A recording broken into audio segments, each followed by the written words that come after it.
please. Graves, Yes. Shepherd, Yes. Junder, Yes. Klein, Yes. Bannon. Yes. Okay, next on the agenda is Deb Cottier, Northwest Nebraska Development Corporation. Good evening, Council. Deb Cottier. I live at 428 North Shattern Avenue. You should have a written report in your folders. It's been a fairly quiet couple of weeks at NNDC. I would give you a further update on our grant. Thanks again for considering our grant from the LB 840 committee. We do have in possession a contract from the Golden Shovel Agency that has just been forwarded to my full board, and we will meet on Thursday and hopefully approve that, or if there's changes, at least begin the communication with the company. My conversation with John Marshall over the phone indicated that even though we're a little later than I had hoped in getting this process started, we will still very easily have a plan that we can accept and have agreed to by the beginning of the fiscal year for both the tourism office, or at least the county level of stuff, as well as then have something that we can implement at NNDC beginning January 1 without any trouble at all. And the other thing I wanted to make sure I did was personally invite each of you. I will be sending you a little flyer with an invitation, but the Heartland Expressway Association annual meeting is held each year about this time of year. We're going to be doing it the 22nd of August, and it'll be here in Chadron for a change. So we'd like to have you maybe mark that on your calendars. It's a luncheon.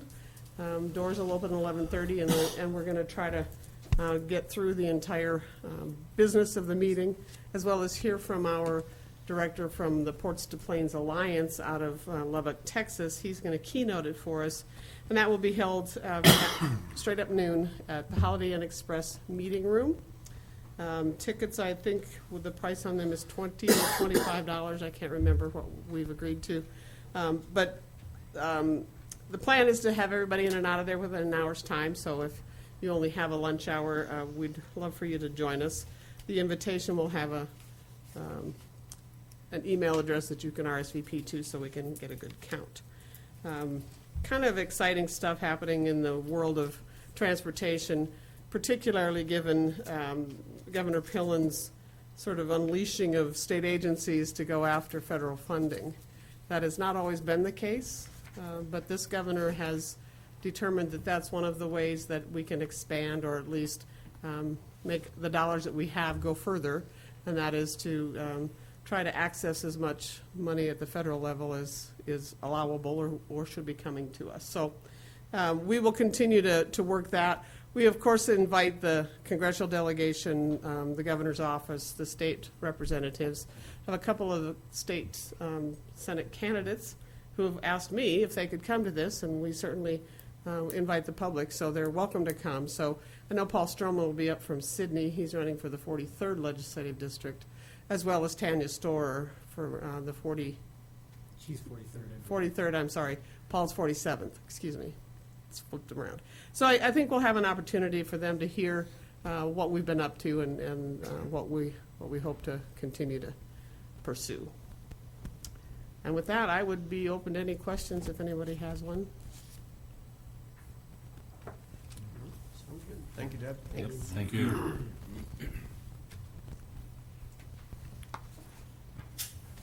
Okay, item C, resolution 2024-66. Someone want I'll to introduce that? introduce resolution 2024-66 and move for its approval. Second that. Motion by Mark, seconded by Shane. Resolution 2024-66. It's a resolution to extend the option to purchase the real estate that the city had hoped and still has hopes to install a solar farm, so to speak, at that location. The owner of the property has agreed to another extension, and it was very nice of her to give us another extension. So we can continue to work on the project. Any questions that anybody have? If not, could we have roll call, please? Graves. Yes. Shepherd. Yes. John Drew. Yes. Klein. Yes. Bannon. Yes. Mayor, I'd like to introduce resolution 2024-67 and move for its adoption. I'll second that. Motion by Miles, seconded by Joe for 2024, resolution 2024-67 to approve a second amendment to the service agreement between the City of Chadron and the Solid Waste Agency of Northwest Nebraska to approve issuance of solid waste disposal facility revenue bonds, Series 2024, in the principal amount not to exceed $2,600,000. And we have the executive director of the Solid Waste Agency in Northwest Nebraska to give us any information for more insight we might have. Yeah, any questions from the council on that? We did meet with the architect today to try to get some stuff squared out, geotech, so that you guys kind of understand the type of dirt that we need for compaction. Within 10 days, we should be boring holes. Legal should be coming by the end of this month, so I can have an agreement before the city council on a legal description on where that baler plant will be placed, and the right-of-ways with roads and everything around it. So it is moving. We're going, but like I said, everybody in here knows how hard it is to order something, so. Yeah. The baler's in the process, still getting made, but having a building delivered, you never know. We may be putting Christmas lights on it, I don't know. So, any questions? I just want to make sure I was here. As we all know, Swan is a self-supporting utility. In the fine print, if I remember the wording right, Chadron is could be responsible for their share of the debt that would exist, but I don't believe that'll ever happen. I certainly hope not. Well, and the chances are when they came in with the Integrated Solid Waste Management Act for Nebraska is the way that we make this work, the way that we can remain 25% lower than anybody else's commercial costs in the state of Nebraska is because we all joined forces. Yeah. The reason you're seeing these other places, Gehring, stuff like that, kind of trying to hustle to get some new land, get some place, they already thought of it. When Fred Halava and Carl Dirks, stuff like that, past Rembrandt, when he was the engineer, they kind of brainstormed this together. And so from Hemingford to Harrison to Gordon, the way it works is we all share that cost. But to get out of that agreement, you got to make everybody else whole. So Yeah. why you would want to leave and pay more for your trash is beyond me. So, yeah, great system, and it works very, very well. And at this point, Mayor, Harrison, Crawford, Sue, and Dawes have all approved it, just for information. Yep. With Hemingford on the docket tomorrow. Okay. Seems exceedingly reasonable, seems like a good idea, and I'm happy things are moving forward. Thank you. Any other questions, comments? How's the old one holding up? We still fix it monthly. So far, the last thing, last Thursday, the strapper completely ripped apart. So it wasn't actually the main part of the baler, the thing that holds all the trash together. So when that goes down and you've got two kicked out, it all gets loaded up with by hand or with a bobcat. So it's an extreme amount of work. Yuck. Do you have an estimated completion date of the new one? So, yeah, that's going to be, I mean, to narrow that down, Mr. Shepherd would be very tough. Talking with the engineer, we're hoping to have everything closed up by the end of November, if everything works right. Bail in there, everything, infrastructure, and a roof over the building. That would be key. But that's if everything, subcontractors, That'd be dirt work. screaming fast if Yes. that worked out. It is. I mean, we've been working on this for months, so it isn't like we just popped it up. But Right, yeah. that's the goal, is the end of November, as Cool. of now. And I would update the council with anything that changed. And Tom. optimistic, I like it. No other questions, comments? Could we have roll call, please? Thank you. Thanks, Jake. Yep, thanks, Jake. Graves. Yes. Shepherd. Yes. John Drew. Yes. Klein. Yes. Bannon. Yes. Item E on the agenda, would someone care to? I'd introduce resolution 2024-68, move for its adoption. I'll second that. Okay, motion by Shane, seconded by Joe for resolution 2024-68, which is to rescind resolution 2020-60 to remove Mark Hunt from the roster as an active law enforcement reserve officer for the Chadron Police Department and to discontinue the reserve officer program. By no fashion is there negative items about Mark Hunt. It's more that they're discontinuing the reserve officer program, and Chief can tell us more about exactly what's going on. Evening, Mr. Mayor, council members. Rick Hickstein, I represent the Chadron Police Department located at 125 Main Street. The reason I'm asking for this, we haven't used Mr. Hunt in a reserve officer capacity for over 3 years now. With the passage of LB 51, so it changed the game for us with how we use law enforcement personnel, especially reserves or non-certified officers. LB 51 changed our landscape in this fact. We used to be able to hire somebody, train them, and work them up to 1 year in law enforcement before we had to get them to the training center and get them certified. In that capacity for reserve officers, we also used to be able to have a reserve officer on staff with us, and they could go work. As long as we had radio contact, we were good to let them work and drive a patrol car and go with us to calls and stuff. LB 51 made it so a certified officer has to physically be present with the reserve officer at all times. They can't collect evidence, they can't interview witnesses, they can't arrest or detain or write citations without a certified officer being physically present right next to them. We are staffed very well at the police department right now. We've maintained our staff, so I'm comfortable at this time getting rid of the program. A lot of agencies aren't using it. There's a liability attached to this when you have somebody with you that you have to watch and watch and watch.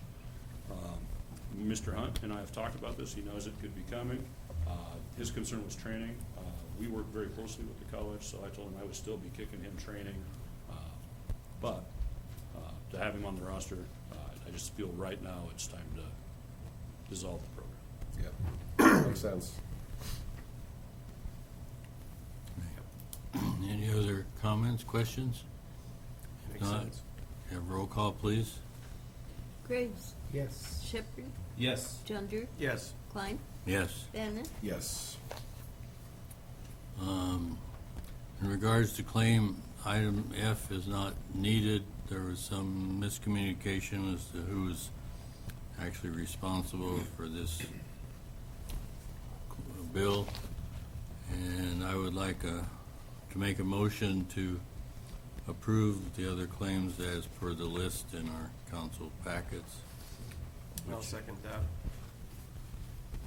Motion by me, seconded by Joe, to approve the claims as listed.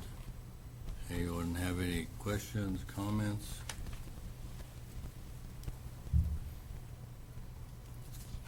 If not, could we have roll call, please?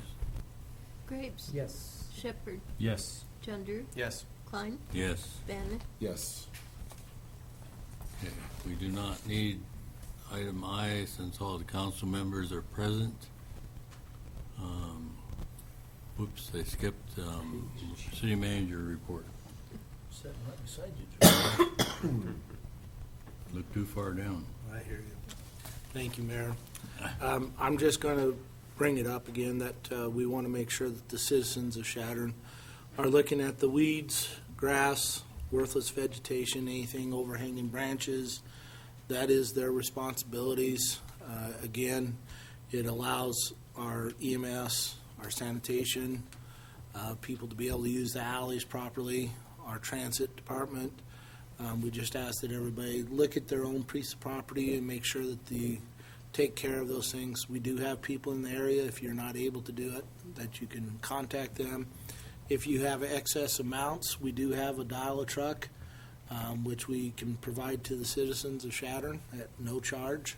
to clean up vegetation or any kind of branches too, which Swan allows us to dump out there, so, which is a win-win situation for the city of Chadron. I just want to continue bringing that forth as much as we can so we can keep it all going in the right direction.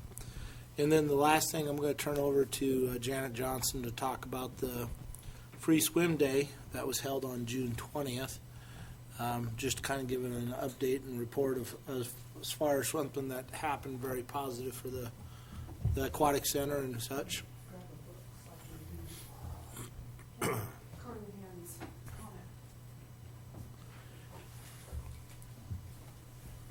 So, the council approved free swim day on June 20th, the first day of summer. And there were 87 patrons that took part in that free swim day.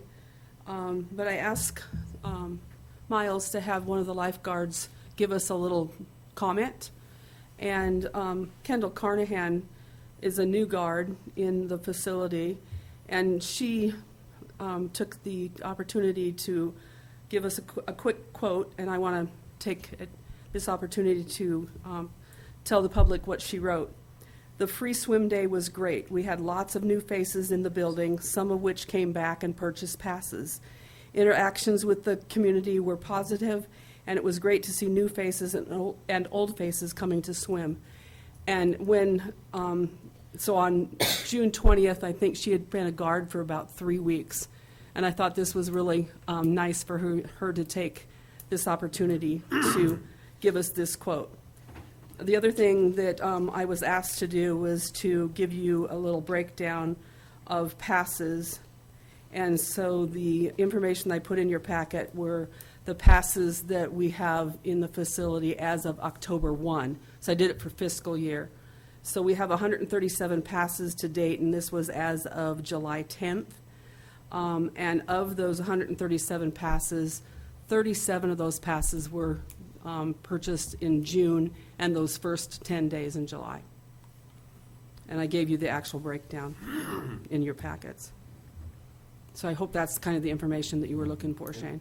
Yeah, yep, exactly. So we have, several more months to have a full year's worth, but that gives you the breakdown for about those 6 months, six and a half months. Great. I- See some enthusiasm. We did have a really good attendance over the weekend.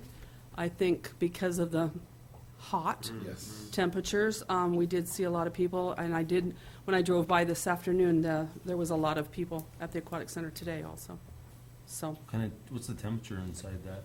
The it's at 84, like where it's supposed to be. 84 water, 80, 84 water, 83 temp.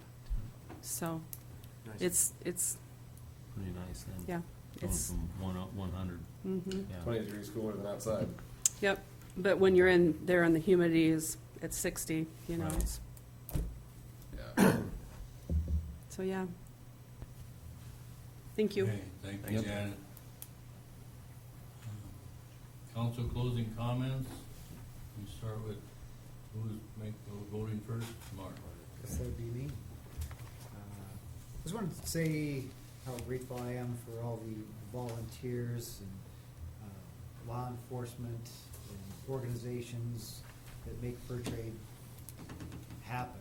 I mean, there's a lot that goes into that, and for everyone to come together year after year and make it such a success is a great thing, and I'm grateful for everyone, including the people, the patrons that participate in all of the functions. I know I had an enjoyable time, and I hope everyone else did as well. Yeah, I'd like to reemphasize that saw a lot of people out. I know it was hot, but saw a lot of people, probably a lot of revenue coming in Chadron, which is good. But I think it turned out to be pretty good for trade days. I didn't see anything get out of hand too bad. Also, I'd like to reemphasize what Tom said. Sometimes you forget about your alleys your bushes and trees in your alleys getting pruned up, but just a reminder that the Swan's big trucks, they go through there and they need to get to these dumpsters, so.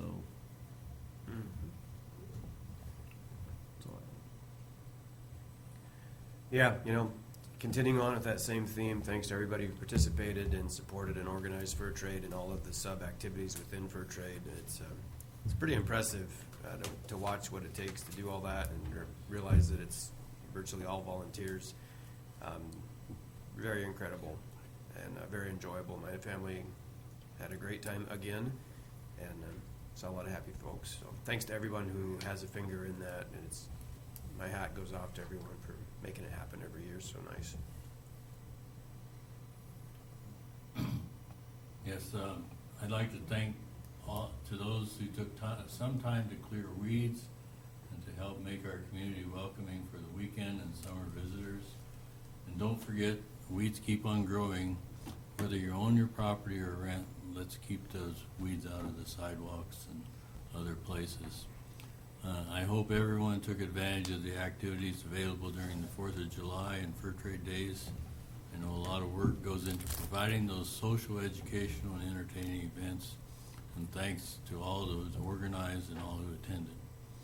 And a special thank to the city, Job Corps, and anyone else who helps put up and take down the American flags throughout Chadron. And also, I didn't see them, but I understand that the hospital had smaller flags along their north and east curbs. Thanks to everyone who puts up flags for special events or every day for promoting patriotism and for reminding us to celebrate our freedoms. I'm looking forward to our, to moving forward with the Swan Building. I think that's a great project, and I think, it's easy as a community member to just, complain. It's easy to think about, the bill's getting higher and everything is just always getting worse. But I mean, we are so lucky to live where we do and have such great utilities. Swan's just a great example of communities working together, coming together to support one another and providing a great service to our citizens. Very fortunate for that. Want to spend a special thank you to the Fur Trade Days Board. This was my first year not serving on it in quite some time, and it was nice to not have to go to all the meetings and just kind of serve as a volunteer, and that's everything went so well, and everything seemed to go over swimmingly, so I can't say enough about the community support, the folks across the community who run all the individual events, who, even if you're just sitting outside and keeping an eye on, the water slides for us, the folks who did that, that's every person in the city comes together and does their own little part to make Fur Trade Days a wonderful weekend, and like I said, we're just very lucky to be where we are, so. Okay, at this time, I would like to make a motion to go into executive session for personnel matters. The time being 6:27. I'll second that. Motion by me, seconded by Joe. 6:27. Could we have a roll call, please? Graves, Yes. Shepherd, Yes. John Drew. Yes. Klein, Yes. Bennett, Yes.